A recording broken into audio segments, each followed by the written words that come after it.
어제 저희가 에스겔 24장 1절서부터 14절까지의 말씀을 보았습니다. 그런데 에스겔 24장 1절 말씀에서 아홉째 해 열째 달 열째 날에 여호와의 말씀이 에스겔에게 임하였던 것에 대하여서 임하였다라고 저희가 말씀을 보았었는데, 이 날은 하나님께서 그냥 평소에 말씀하시던 그 날과 같지 아니하고 에스겔에게도 또한 이스라엘 모든 백성에게도 정말로 그날이었습니다. 그날. 의미가 있는 그날.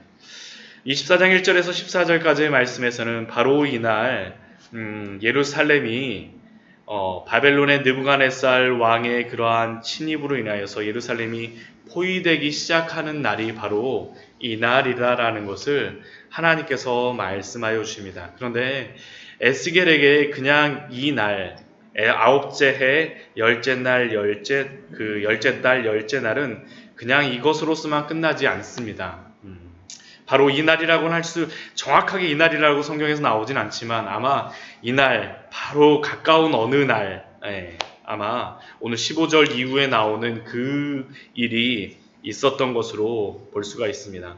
그 일이 무엇입니까? 16절 말씀을 보면 내가 내 눈에 기뻐하는 것을 한 번 쳐서 빼앗으리니, 에스겔 선지자에게 그 눈에 기뻐하는 가장 기뻐하는 그것을 하나님께서 쳐서 빼앗는 날이 바로 그 날이라고 말씀하십니다. 그리고 그 날 슬퍼하거나 울거나 눈물을 흘리거나 하지 말라라고 하나님이 말씀하시고, 죽은 자들을 위하여 슬퍼하지 말고 조용히 탄식하고, 또한 이스라엘 보통 백성들이 죽은 자 장례식이 있었을 때 수건을 머리에 쓰고 발에 신을 신고 입술을 가리는 것처럼 하지 말고 초상집에서 먹는 음식물도 먹지 말라라고 하나님께서 말씀하십니다. 그 일이 무엇입니까? 저희가 18절 말씀에 바로 볼 수가 있죠. 저녁에 내 아내가 죽었으므로. 에스겔에게 이 사건이 어떻게 다가왔을지, 에스겔이 여기서 자신의 감정을 드러내거나 어떻게 한다라고 우리에게 알려주진 않지만, 그러나 이 사건, 저녁에 에스겔의 아내가 죽는 사건, 이것은 에스겔에게 굉장히 큰 충격과 아픔으로 다가왔을 것입니다. 하나님께서는 에스겔의 그 아내에 대하여서 다르게 얘기하시지 않으십니다. 내가 내 눈에 기뻐하는 것이라고만 그냥 말씀하십니다. 에스겔에게 그 눈에 기뻐하는 그 아내는 어떠한 의미가 있었겠습니까? 하나님께서 에스겔에게 임하신 이후로 에스겔은 제대로 말도 못하고, 전에 저희가 보았었지만, 상상 말씀을 보았었지만, 집 밖으로 나와 다니지도 못하고 집 안에서 두문분출하면서, 사람들은 아마 에스겔의 그러한 행동을 보면서 여러 가지 이야기를 했겠죠. 에스겔이 그 집 앞에서 막 그냥 잠을 자고 옆으로 다 왼쪽으로 오른쪽으로 막 누워서 1년 넘게 그 앞에 누워있고, 그 집의 그러한 벽도 막 뚫어가고 왔다 갔다 하는 그러한 모습을 보여주고, 사람들이 그러한 일들이 있을 때마다 에스겔의 집에 와서 무엇이냐라고 물어보고, 제대로 된 그러한 정신을 가진 사람으로 에스겔을 받아들였을까? 참 그랬을 것 같은데, 그래도 에스겔의 아내만은 그렇지 않았던 것 같습니다. 내 눈에 기뻐하는 것이라고 하는 것을 보게 되면 아마 에스겔의 아내는 그 에스겔이 행하는 그러한 일들에 대하여서 이해를 해주고, 적어도 지지를 해주고, 그러한 것들에 대하여서 그래도 당신이 그렇게 하는 것이 하나님이 명하신 것이기 때문에 그렇지 않겠어요? 하면서 아마 에스겔을 함께 지지하며 함께 하였던 것 같습니다. 그런데 그 아내가 그날 그리고 적어도 이 날을 기점으로 죽게 되어졌습니다. 그리고 에스겔은 그 하나님의 말씀하신 그 명령대로, 아침에 내가 받은 그 명령대로 행하매, 그대로 행하니까 에스겔이 그대로 행하는 모습을 보고서 그 19절 말씀을 보면 여러 백성들이 에스겔에게 묻습니다. 이번에도 또 무엇인가 의미가 있는 것인가 보구나. 내가 행하는 이 일이 우리와 무슨 상관이 있는지 너는 우리에게 말하지 아니하겠느냐. 다 모든 주변의 사람들이 이상하게 생각하였기 때문에 에스겔에게 질문합니다. 도대체 이것이 무슨 의미이냐? 그때 에스겔 선지자는 그 이스라엘 백성들에게 그 의미에 대해서 말합니다. 21절 말씀에 보면 내 성소는 너희 세력의 영광이요 너희 눈의 기쁨이요 너희 마음의 앞김이 되었거니와 그러나 내가 그것을 더럽힐 것이며 너희 버려둔 자들을 칼에 엎드러지게 할지라. 그리고 에스겔이 행한 바와 같이 입술을 가리지 아니하며 사람의 음식물을 먹지 아니하고 죄악 중에 패망하여 피차 바라보고 서로 탄식하리라. 이 에스겔이 행하는 이것과 이스라엘 백성들의 이러한 것은 분명합니다. 이 비유의 말씀은 에스겔에게 그 아내가 가장 기뻐하는 것이 되었듯이 이스라엘 백성들에게도 지금 그들이 비록 포로로 잡혀와 있다 할지라도 또한 예루살렘에 있는 그 사람들에게도 그 예루살렘 성전은 가장 그들의 눈에 영광이요 그들의 눈에 기쁨이요 그들의 마음에 가장 아낌이 됩니다. 이것만 우리가 잃지 않는다면 그러나 하나님께서 그것을 그 예루살렘 성전을 더럽힐 것이며 또한 그곳에서 그들의 자녀들은 죽임을 당하게 될 것입니다. 그리고 그러한 일이 벌어졌을 때 경황이 없지 않겠습니까? 에스겔이 그러한 자신의 아내가 그날 죽어서 그러한 아픔이 있고 경황이 없었던 것처럼 그들도 경황이 없는 중에 입술을 가리지도 못하고 음식도 먹지 못하고 죄악 중에 패망하여 피차 바라보고 탄식하는 일들이 있을 것이다라고 하나님은 그들에게 말씀하여 주십니다. 그리고 이것이 바로 그 이스라엘 백성들에게 표징이 됩니다. 24절 말씀 보면 에스겔이 너희에게 표징이 되리니 지금 그날 일어났던 그러한 모든 일들이 이스라엘 또한 에스겔이 행하고 있는 이 모든 것들이 그 이스라엘 백성들에게 표징이 되어질 것입니다. 우리 27절 말씀에도 보면 너는 그들에게 표징이 되고 그들에게 에스겔 선지자에게도 너가 바로 그들에게 표징이 되어질 거라고 하나님께서 말씀하십니다. 그리고 그 모든 일들이 벌어지는 날 그 힘과 즐거워하는 영광과 그 눈이 기뻐하는 것과 마음에 간절히 생각하는 자녀를 데려가는 날 그때에 어떤 일이 벌어지냐 하면 그 도피한 자가 와서 그 모든 소식을 알려줄 것이고 그때에 그 도피한 에스겔의 입술이 열릴 것이다라고 하나님께서 말씀하여 주십니다.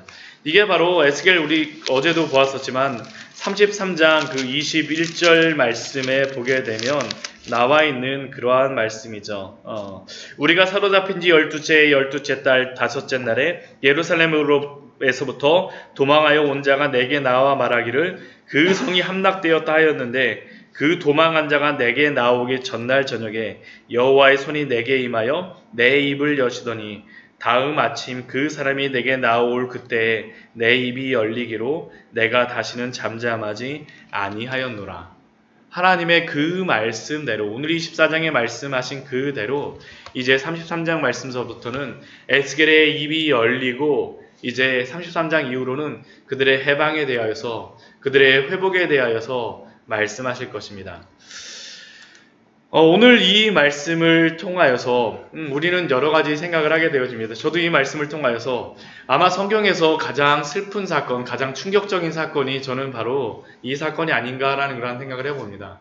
아무리 욥이 큰 일을 당하였어도 욥의 그러한 어려운 일을 당하였어도 그래도 욥에게 가져가시지 않았던 그러한 한 가지 그러한 것은 무엇이냐면 욥의 아내가 욥을 원망하였을지 모르지만 욥을 떠나진 않았습니다. 하나님이 데려가시진 않았어요. 근데 이 에스겔에게는 에스겔에게 가장 기뻐하였던 그 아내마저도 데려가는 일이 벌어지게 되어집니다. 그런데 이 일을 통하여서 하나님이 도대체 어떠한 일을 보여주시는 것일까?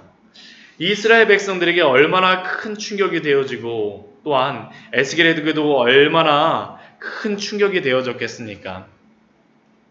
그런 우리도 살아가다 보면 때때로 또 이러한 일들이 벌어지는 것을 볼 때가 있지 않습니까? 하나님께 헌신하고 수고하면서 우리도 그렇게 저도 뭐 기도하면서 이런 생각들 합니다. 우리가 이 정도 수준까지 하나님께 저희가 헌신하고 있지만 이 정도까지는 힘들지 않게 지켜주세요라는 그러한 마음들이 우리의 마음속에 들곤 하는데, 그런데 에스겔에게는 그 마지노선까지 다 무너뜨리시는 것이 바로 이 사건의 그러한 것이 아니겠습니까? 그의 눈에 기뻐하는 그 하나밖에 없는 그 기쁨조차도 하나님이 데려가시는 그러한 일들. 그런데 우리는 여기서 놓치지 말아야 할 그러한 것이 있습니다. 하나님은 이 일을 통하여서 이스라엘 백성들에게 그들이 에스겔 선지자와 같이 장례조차 치르지도 못하는 그러한 상황이 급박하여서 벌어지게 되어질 것을 에스겔을 통하여서 표징으로 보여주시지만, 그러나 하나님이 정말 표징으로 보여주고자 하는 그러한 것이 무엇이겠습니까? 이 에스겔의 가장 기뻐하는 것을 데려가는 그러한 것과 같이 하나님은 자신의 눈에 가장 기뻐하시는 자신의 하나밖에 없는 그 아들 독생자 예수 그리스도를 바로 예루살렘에서 데려가시는 일들, 하나님이 그 모든 진노를 퍼부으시는 일들을 바로 에스겔 선지자를 통하여서 우리에게 말씀하여 주심이 아니겠습니까? 오늘 에스겔의 이 마음은 하나님의 또한 그 마음을 나타내고 있다라고 우리에게 보여주시는 것 같습니다. 에스겔의 이 일을 통하여서 많은 사람들은 에스겔 선지자에게 질문합니다. 아니, 이것이 도대체 무슨 일 때문에 당신은 이렇게 행하고 있습니까? 에스겔 선지자에게 이렇게 질문한다라고 하는 것은 그들 중에 몇몇은 마음을 돌이켜서 하나님 앞에 나오기는 그러한 일들이 벌어지는 것을 우리에게 보여주지 않겠습니까? 이러한 사건을 통하여서 에스겔 선지자의 이러한 일들을 통하여서 하나님 앞에 돌아오고 회개하게 하는 일들이 에스겔 선지자를 통하여서 벌어졌습니다. 그런데 이것이 표징이 된다 할지라도, 그러나 이스라엘 백성들이 돌아오게 되어지고 그들이 회개하였을 때 그들이 죄가 용서받는 것은 에스겔과 에스겔 아내의 죽음을 통하여서 벌어지는 것은 아닙니다. 그들이 온전히 용서받고 회개하고 돌아왔을 때 그들의 죄가 용서받는 그러한 이유가 무엇입니까? 에스겔 때문이 아니죠. 하나님의 그 사랑하시는 그 하나밖에 없는 그 독생자 예수 그리스도, 그 눈에 보기에 기뻐하고 그 영광이 되어지고 그 마음에 간절히 생각하는 그 아들을 죽이심으로 말미암아 우리의 죄가 용서받는 것이 아니겠습니까? 에스겔의 아픔과 에스겔 아내의 죽음이 아니라 바로 하나님의 하나밖에 없는 그 아들을 십자가에 못 박으심으로 말미암아 우리의 죄의 문제는 온전히 해결되어짐을 또한 이 사건을 통하여서 우리에게 말씀하여 줍니다. 때때로 우리에게도 여러 가지 사건들과 우리의 이해를 벗어나는 일들이 벌어질 수도 있습니다. 그러나 하나님이 에스겔 선지자를 통하여서 보여주셨을 때 에스겔 선지자가 그 상황 속에서도, 그 탄식하는 상황 속에서도 그 믿음과 그 마음을 잃어버리지 않았듯이 우리들도 때때로 이러한 일들이 우리 주변에 아니면 우리의 상황 속에 벌어질 때 우리가 하나님께서 우리에게 말씀하시는 것이 무엇이겠습니까? 그 상황에 집중하는 것이 아니라 하나님을 바라보라는 것이 아니겠습니까? 그 대신에 우리의 상황 대신에 하나밖에 없는 자신의 아들을 우리에게 주신 그 하나님의 사랑과 예수 그리스도의 그 십자가의 은혜에 우리는 집중해야 됩니다. 그리고 이것이 바로 우리에게 있는 유일한 은혜의 셈이 되는 줄 믿습니다. 때로 우리의 마음에 이러한 말씀을 볼 때마다 참 부담도 되죠. 그러나 이러한 모든 것들을 통하여서 우리가 하나님 앞에 더욱더 나아가는 성숙한 우리의 믿음이 되어지기를 소망합니다.